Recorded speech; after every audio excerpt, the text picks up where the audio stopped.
देश भर में मेडिकल प्रवेश परीक्षा नीट यूजी की पुनः परीक्षा 21 जून 2026 रविवार को आयोजित होने जा रही है, जिसके भागरूप सुरक्षा व्यवस्था को लेकर वडोदरा प्रशासन ने तैयारियां कर ली हैं।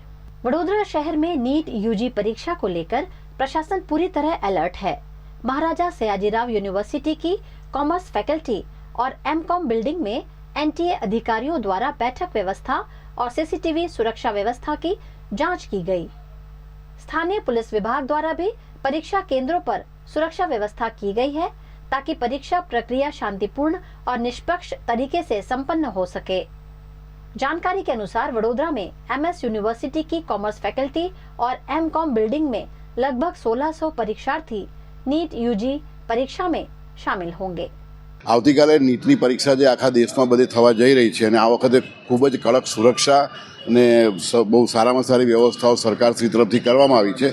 એના ભાગરૂપે એમએસ યુનિવર્સિટી ફેકલ્ટી ઓફ કોમર્સમાં જે સેન્ટર છે એના માટે અત્યારે વ્યવસ્થા જોવા માટે સયાજીગંજ પોલીસ સ્ટેશનમાંથી પોલીસના માણસો આવ્યા છે, કલેક્ટર ઓફિસમાંથી પણ માણસો આવ્યા છે અને કાલે પરીક્ષા વ્યવસ્થિત રીતે યોજાય અને કોઈ તકલીફ ના થાય એનું ધ્યાન રાખવામાં આવી રહ્યું છે અને એમાં યુનિવર્સિટી તરીકે અમે સહકાર આપી રહ્યા છીએ।